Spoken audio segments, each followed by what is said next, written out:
You're watching us live from Dop in the Ngokutunya subdivision. It is time for the news here on DBS Television. We begin with the headlines. Today, June 13th, marks another day for the international community to focus attention on albinism. It is a day to lobby for the rights of albinos. These are persons who are considered in some cultures as abnormal human beings, and they have stood tall despite challenges they face.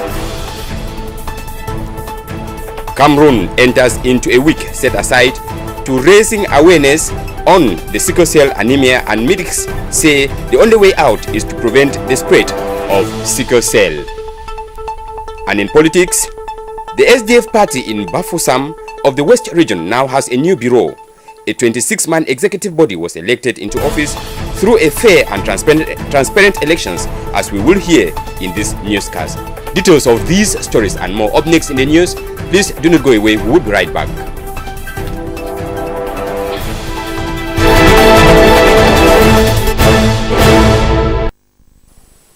Good evening, ladies and gentlemen, and welcome to this edition of the Primetime Newscast here on DBS Television. Today is the 13th of June, 2018.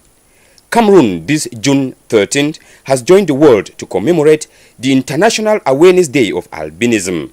This day that is set aside to advocate for the rights of albinos has gone a long way to reduce the atrocities infringed on them despite the challenges they still go through. Our staff lady, Vanessa, has details in this report.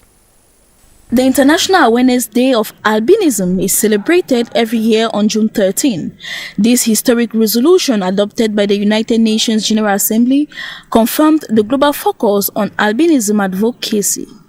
This year's theme, Shining a Light to the World, goes a long way to portray albinos as normal members of the society who can carry out any activity. Albinos are people without pigmentation who were regarded as strangers in the world. This day comes to fight the rights of albinos.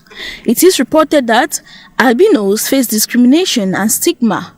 Information on cases of physical attack has been confirmed, name-calling, persistent teasing, abandonment and rejection by the society. In some communities, erroneous beliefs and myths influenced by superstition put the security and lives of albinos at constant risk. This day therefore comes as an opportunity for albinos to express their grievances and above all sensitize the international communities, political leaders and administrative authorities to fight against injustice and enable them enjoy equal rights like any other citizen of the society.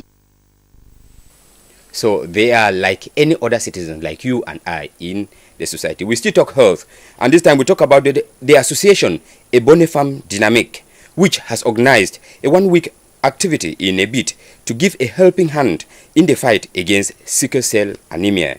Raul Uliabia says the association is working in partnership with the medical platform to carry out diagnosis. Her reports. The National Week for the Fight Against Sickle Cell Anemia is around the corner with week-long activities organized. One of them is Ebony Farm Dynamic, who have decided it was time they too got involved in the fight. The sickle cell anemia, it's a sickness that's not very present in the media. So we wanted to make sure that we bring an awareness to that sickness and offer the opportunity to the population to come and do free tests at PDM Day here. Their focus is on the young boys and girls who are expected to make responsible decisions in the future. Well, the people are the future. So we need to start at the roof so they know they are educated and they can make better decisions also. And I think that even for myself, you always hear about the sickness, but you don't know what's the cause. And I got educated myself about the sickness yesterday. And so we need to educate ourselves, starting from us, the young people, so we know how to take better decision and influence our surroundings, our families and friends. Campaign ongoing at the medical diagnosis platform at Sable Bonabusadi. It is on a bid to facilitate the campaign, given that it is a well-equipped center. The campaign started with a free screening for all who answered present. It is the sickle cell anemia test that takes about a week for the results to be made known. Worthy to note is that sickle cell anemia is a state that is caused by genetic transmission from both parents if they are carriers of the sickle cell gene, AS or SS. Thus, children born of that relationship would be sicklers. So, there is need for all to know the state so as to avoid such complications. We are already in the week for sickle cell anemia, and there is a national campaign that seeks to inform a wide range of people, especially the young. Dr. Sole Jeremiah of the medical platform tells us more about the disease, which is, to medical experts, has effect on the child, family, and society. He tells us the easiest way out is to prevent the spread of this disease. Let's hear him talk. This hemoglobin in sickle cell anemia people is abnormal hemoglobin that leads the blood cell to be deformed and to take the shape of, let's say, a banana fruit. Then this red blood cell cannot go fluently through the vessel, and when they reach to the little vessel we call capillary, there's a sort of traffic jam, so that the cell behind that traffic jam are not no longer having oxygen, and it's result to suffering of the tissue. That's why the sickle cell anemia people are suffering from articular pain, and we can have let's say hypoxemia accident to the brain, and all the organs can be touched by this problem. Then sickle cell anemia people, let's say it's sickle cell anemia people, let's say it's often seen in young men, young children. They are very delinquent people, always sick, and when it happens in the family, it can happen that in a family you have more than one child affected by sickle cell anemia. Almost all the resources, financial resources of this family goes to that disease. The family is dismantled, and you have a very heavy impact. That's sociological impact, family impact, and psychological impact to the family and to the health system. It's then a very heavy socio-economic problem. That's why Cameroon is trying to set up a national program so that we can fight against this disease and we can support families that are in distress. While we are already into that week for sensitization against sickle cell anemia, Dr. Sole Jeremiah tells us in the next excerpt that it is but normal for them to partner with the Ministry of Public Health in sensitizing a wider range of the population against this disease. Let's hear him talk again. We are entering in the sickle cell anemia days, and PDMD, which is a platform that focuses on diagnosis. We focus on dialysis here, since we are integrating in the same place a complete radiological service, going to the most simple radio to MRI, and passing through ecography and so on.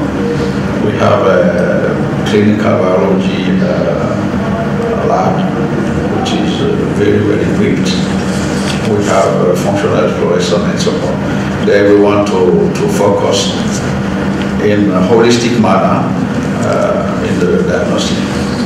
We have been then contacted by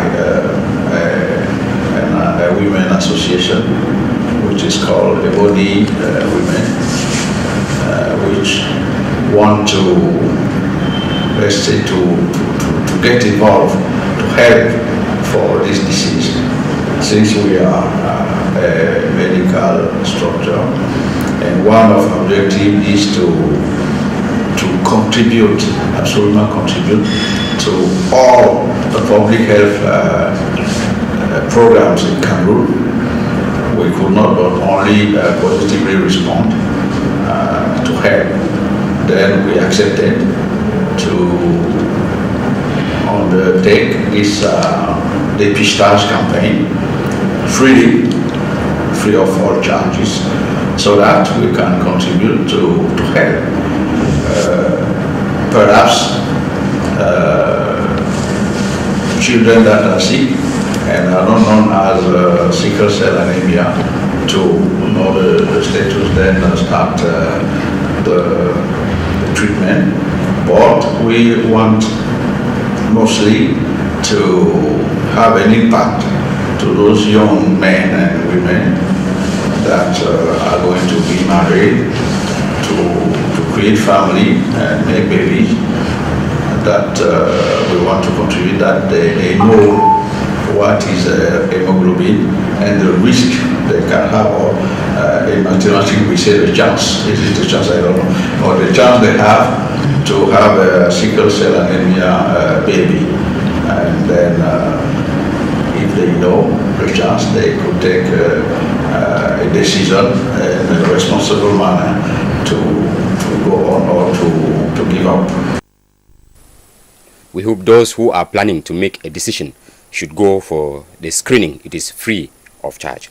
We now talk some religious news. Muslim faithfuls in Kombi subdivision of the West region have been urged to obey Allah's command at all times. This call was made by the divisional officer as Muslims conclude reading of the Quran during this Ramadan. Jalo Buba reports.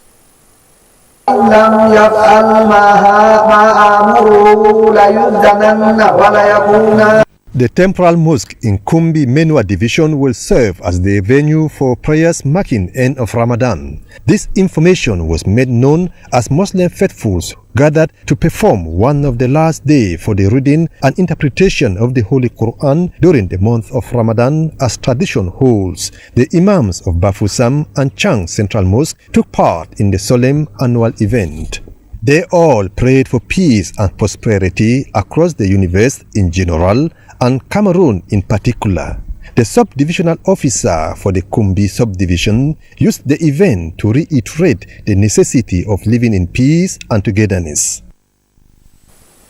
And from Bafusam, we move over to Ngaoundéré, where Muslim faithfuls in that part of the country have gathered in their numbers for the last reading and interpretation of the Quran for final phase of the Ramadan. As Ate Bonaventure reports, the gathering has brought together thousands of worshippers, including the governor of the Adamawa region. His report. In Ngaoundéré, it has always been tradition that on the 27th day of Ramadan, Muslim faithfuls gather at the mosque for the conclusion of the readings of the Quran and interpretation from imams. Reasons why thousands of Muslims gathered in and out of the Modibo Bia Usmanu Mosque, which is the principal place of worship in Ngaoundéré. Men, women, youths, and even children paid attention to the message of Allah in order to increase their knowledge on His commandments.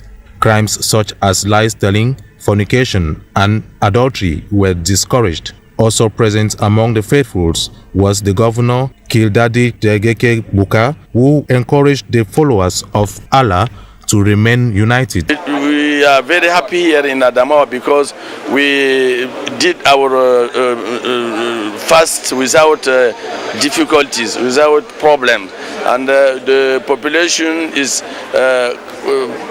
determined to forge ahead for the development, for living together, and I think those are the aspects that we have to preserve at all costs in our region. It was equally an occasion to pray for peace and development in Cameroon, especially with the Boko Haram insurgency in the far north region and the socio-political situation in the two English-speaking regions. We still remain up north, and this time we talk again about Ramadan. Preparations ahead of Ramadan feast in the three northern regions are gaining steam. Ate Bonaventure in the following paper says the mad rush for basic commodities and clothes are making the joy of businessmen in these regions of the country. Let's get his report. These last days of the month of Ramadan in the northern regions of the country have become busier than ever. Muslim faithfuls have stormed the various markets to get the necessary items that will be used for feasting after 1 month of prayers, penitence, and almsgiving.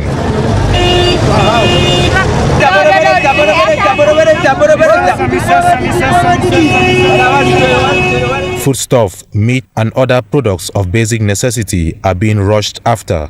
Those who deal in fabrics say business is booming as more customers have been parading their shops to buy what they and their children will put on the D-Day. Owners and workers of sewing workshops have been working day and night to ensure that their customers' dresses are available at the right time. Already sewn dresses of different sorts and models have equally been made available, with prices ranging between 15,000 and 150,000 CFA francs, depending on the quality of material and design. The mosque of Lamido Alim Ayatu, the prayer ground of Gugol, and that of Gonoref, which shall host Muslim faithfuls from Marwa, Garwa, and Gaundiri respectively, have been given a facelift in order to ensure a clean and healthier environment for the celebration of the Ramadan. And from religion, we talk some politics. 26 new bureau members have been voted into office in the Social Democratic Front Party, SDF, in Bafoussam in the West region. Our staff lady Wamba Tansi Mirabe says the elections were conducted in an atmosphere of peace and fair play. Her reports. Tala Urbe has been elected at the helm of the SDF party in Bafoussam for the 4th consecutive time since the return of multipartism in Cameroon. This was in the Bafoussam 3 municipality, where new bureau members were also voted into office to ensure the smooth running of the party's activities. The 26-man bureau members, according to the vice president, will be bent on achieving nothing but success and victory for the party. He also added that this exercise within this constituency was organized in order that peace, fair play, transparency should triumph, which was the case. It was just the contrary to same election with SDF militants in Bafoussam 1, wherein the elections were conducted in an atmosphere of disorder with verbal war taking the central stage. If one goes by the party's slogan, which inscribed power to the people, then it is time for the militants to bury their differences and achieve victory together. Because in unity they shall stand and fall if divided. CPDM officials in Bulaimbi North Region, in collaboration with Elekam officials, have devised new strategies to get more voters registered into the electoral registers. The system has led to many more people being registered, as Philip Sote completes that story. With 2018 a little over halfway gone, all is calm politically in the country, but there is much anxiety that looms in the air. Anxiety as political actors await confirmation as to the electoral calendar, which, things being equal, should have the council, legislative and presidential elections coming up. But that has not stopped the electoral governing body, Elekam, from pursuing its registration drive. In Bulaibi North Region, the strategy now is through motorbike with mobile loudspeakers.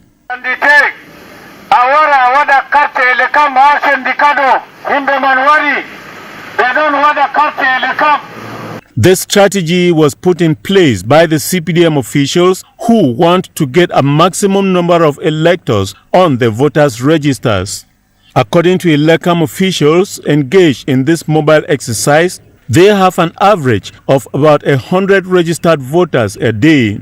Apparently, another successful strategy that should go a long way to boosting the number of registered voters, not only in Bulabai, but nationwide. We move over to the East region, where the municipality of Kenzo in that part of the country has recently examined and adopted the administrative accounts of the mayor for the year 2017. The ceremony was chaired by the representative of the senior divisional officer. Sickle tells us more in this report. The Executive Committee of Kenzo Municipality in the East Region of Cameroon have gathered recently in the Town Hall of Beitoa to examine and adopt the administrative account of the mayor and the municipal tax collection for 2017. The account was said to have experienced a drop of about 3 million francs CFA as compared to that of last year, with a realization rate of 36%. During the examination and adoption exercise, the reasons for the drastic drop in the budget were made known. Reasons such as the insecurity at the borders, the law implication of tax collectors, and the return of Central African traders in that part of the country. Despite all these difficulties, the project registered for the year 2017 were realized, and the divisional officer Pierre-Christian Ateba addressed a message of encouragement for the efforts put in place by the Executive Committee of Kenzo. He further enjoined all to work harder so as to accomplish the unfinished project. According to the mayor of Kenzo, Louis-Emi Biloko, the budget for 2017 was focused in major part to ameliorate the living conditions of the population to a greater extent.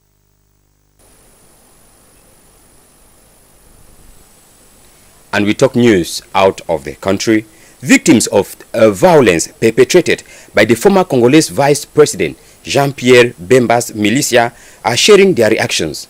They say his acquittal is a severe blow to the people killed or harmed in the Central African Republic.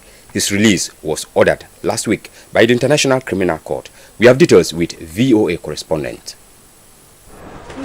Central African Republic's victims of the militia of former Congolese Vice President Jean-Pierre Bemba reacted Tuesday to the reversal of his war crimes conviction. Eric Yamasamba lost his younger brother in 2002 when his farm was looted by Bemba's militia. For me, Bemba's acquittal is tragic. It's really disheartening. It's a real loss. Bemba committed various crimes. He killed, looted, and plundered from us. These crimes have been happening in Central African Republic for decades, and we are still suffering. Bemba's acquittal is humiliating to us. We feel humiliated by the international community. International justice has failed us. Bemba was convicted in 2016 of war crimes and crimes against humanity and sentenced to 18 years in prison after a militia he commanded committed mass murder and rape in neighboring Central African Republic. But that conviction was overturned on appeal on June the 8th in a major setback for prosecutors. Appeals judges say they could not pin responsibility on Bemba for crimes committed by soldiers under his command. Bemba's case was also the first that focuses on sexual violence as a weapon of war that was heard by the ICC.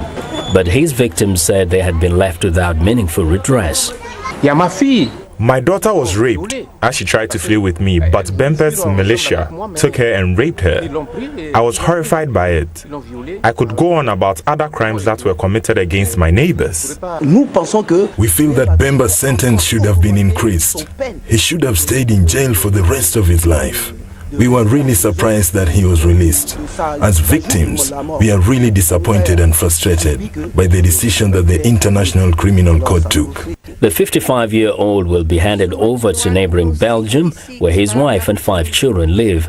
Judges in The Hague ordered him not to make public statements about a second case in which he is accused of witness tampering. A hearing on his sentencing for witness tampering will be held on July the 4th. Bemba was the highest-ranking official among only 4 people who had successfully been prosecuted at the Permanent War Crimes Court since it was set up in 2002. And we now talk sports, this time football. All speculations on the country to host the 2026 World Cup finals have been laid to rest today. The outcome of the draws that brought together 211 presidents of federations of countries affiliated to FIFA took place today and settled on 3 countries, USA, Mexico and Canada. Out of 203 ballots, Morocco obtained 65 votes as opposed to 134, and 1 vote was declared null. Morocco suffers a defeat again for the 5th time, given that she had tried in 1994, 1998, 2006 and 2010. Meanwhile, the Kingdom of Morocco had nurtured enough hope this time to host the competition given her geographical and commercial advantages. Conclusively, the 2026 World Cup competition will take place in USA, Mexico and Canada. Meanwhile, the 2018 World Cup in Russia begins tomorrow, pitching the host country, Russia versus Saudi Arabia. We will be bringing you details in our subsequent editions of the news. It is with that sport news, ladies and gentlemen, that we come to the end of this edition of the news. A news in which we heard about today marking marking another day for the international community to focus attention on albinism, a day that is set aside to lobby for the rights of albinos. Equally, we heard about Cameroon entering into another week set aside to raising awareness on sickle cell anemia. And equally in politics, we heard about a 26-man bureau for the Social Democratic Front in the West region that has been elected. The next newscast will be coming up in the French language with Luc Sage Didier. As for me, we will be together again tomorrow for what would have made news on the same time. Until then, goodbye.